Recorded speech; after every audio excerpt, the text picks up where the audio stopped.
Hello and welcome to my channel. I am Andrea and this is Beyond the Pink Door.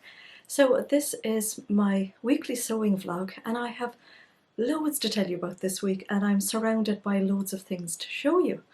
So I have literally just finished making this Tilly and the Buttons Billie sweatshirt and I filmed the making of it, so I will have it up as a sew along very soon.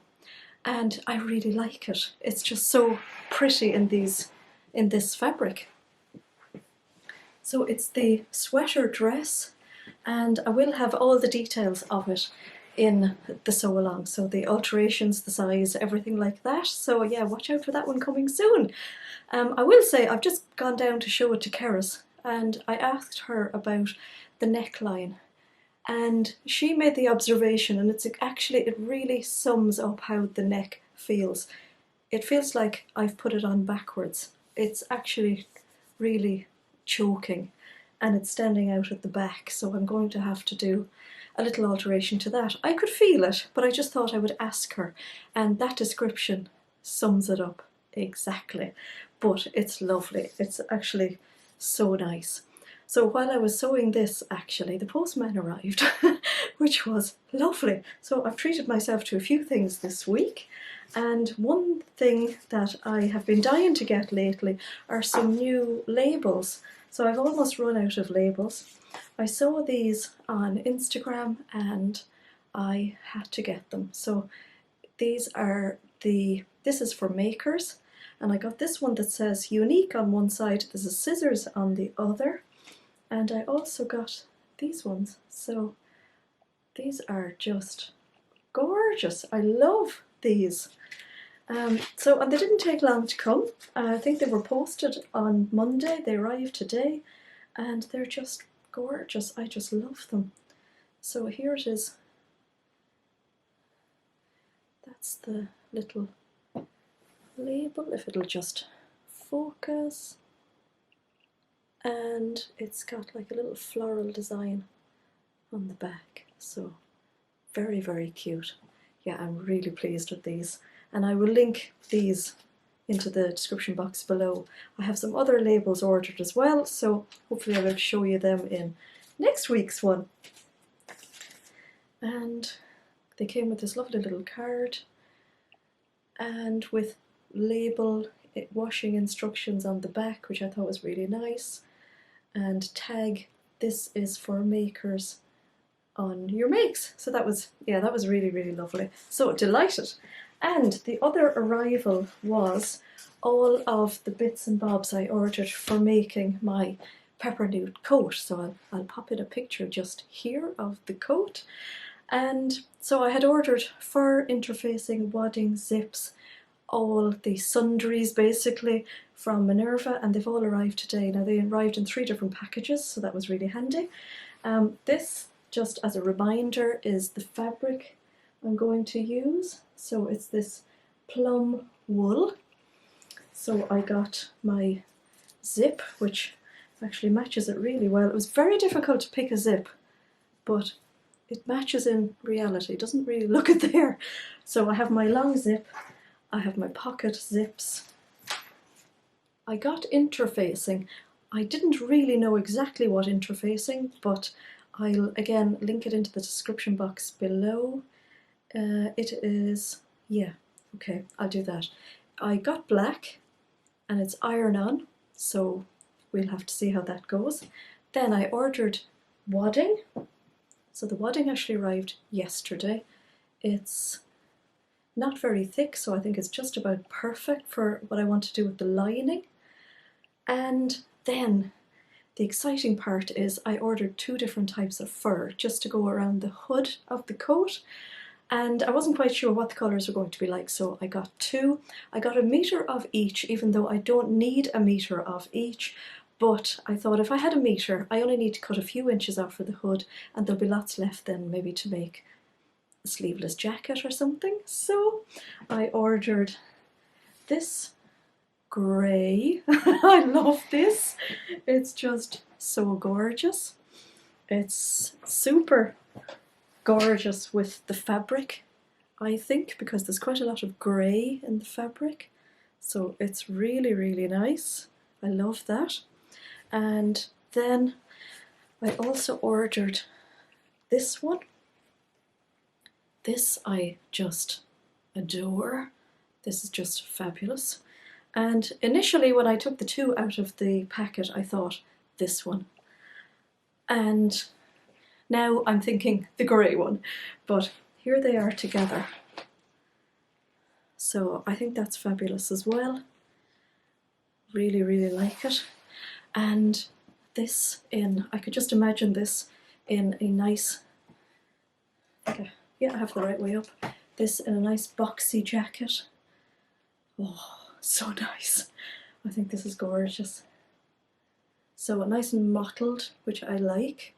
And of course, the fur is going to go on last. So I've lots of time to make up my mind. I probably make up my mind as I'm making the coat.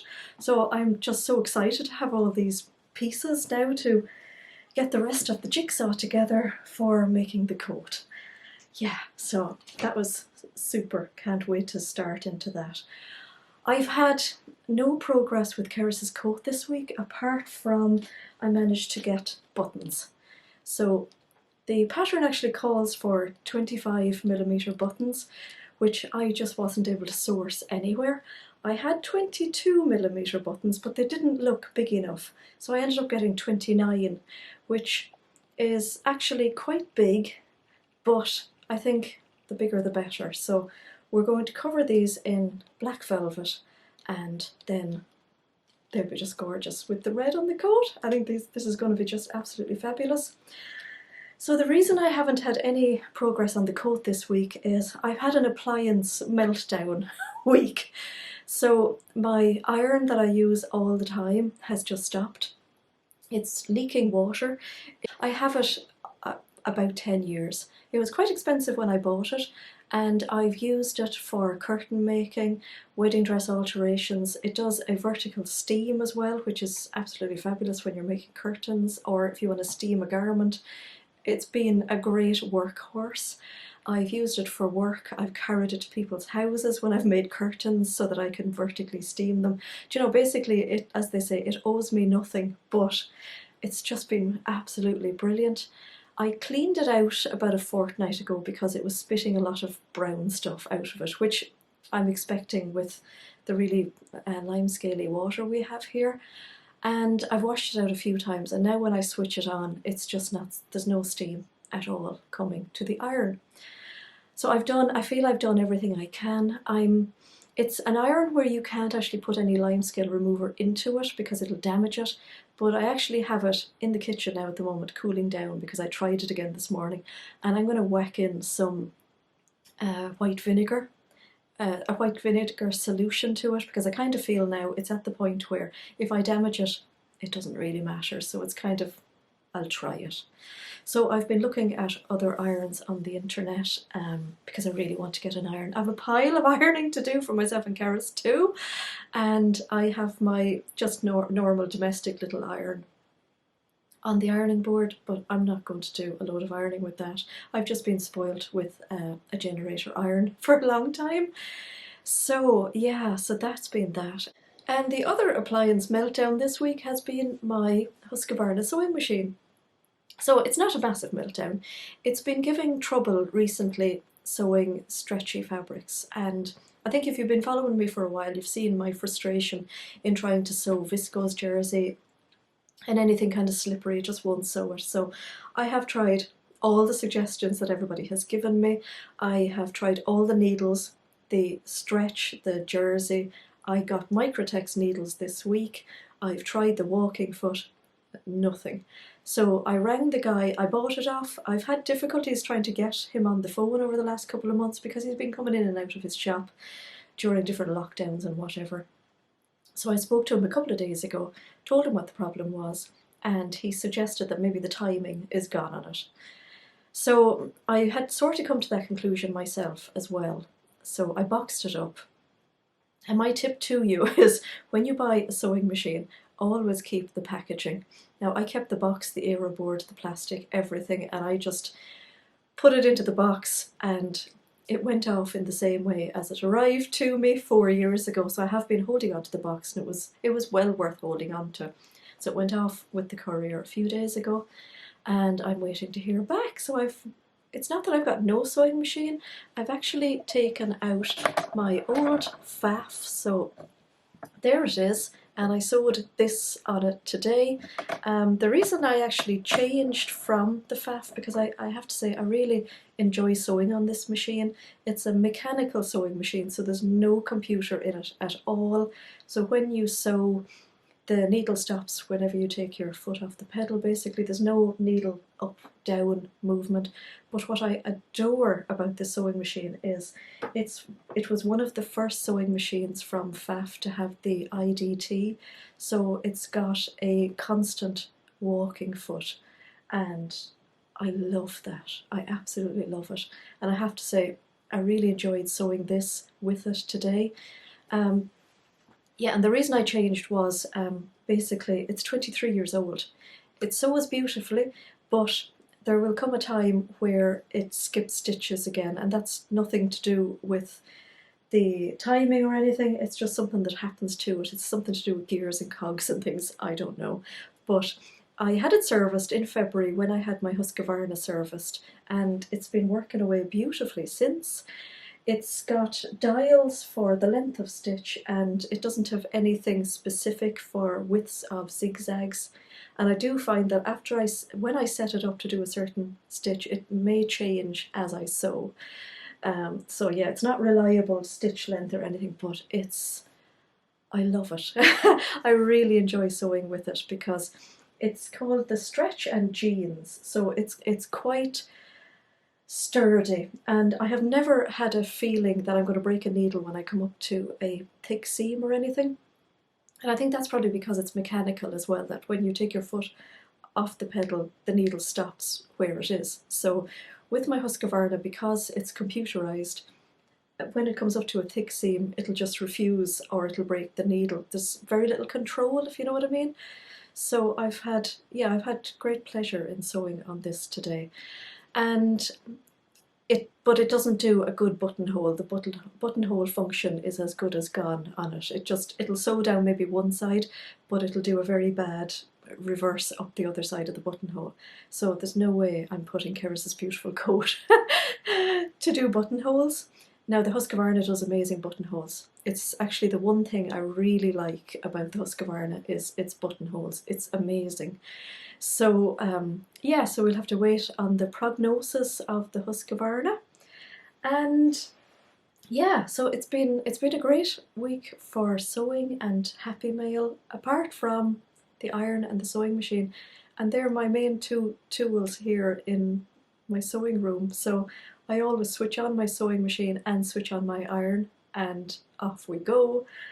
So yeah, neither of them are here. I feel I feel bereft. The other makes I made this week as well, just because I was back onto this sewing machine and I wanted to try it out and make sure it was working okay, was I made my niece another 2 sweatshirts because I cut them out last week and I just thought, why not? So I love how this one turned out. This is fabric I bought months and months ago, and I had lots of it left over, so I made her this sweatshirt. So it's got the dip at the back. This is the Misusu pattern that I showed you last week as well, and I had great pleasure making this. It was lovely. And then I made her another one in this because it was just left on the end of a bolt during the week, and I made this one longer, so it's almost like a sweater dress. So I think she's going to really like this one because it's fluffy inside and it's all about coziness, isn't it? So yeah, so that was my makes this week, and this for myself. Sadly no progress on the coat, but yeah, we'll be back in business with the coat next week. So fingers crossed it's only the timing of the Husqvarna, or I'll be very sad. And also fingers crossed that I find an iron in the meantime. So yeah, I'm going to keep looking and keep reading, and if anybody has any suggestions of a good steam generator iron, pop it into the comments. I've been looking on the Cerys website, and I'm going to pop into one of my local hardware shops when I'm in town next and have a look, but I am eager to get another steam iron. So yeah, that's been my week, the ups and downs. So I will see you soon. Thank you for watching. Bye!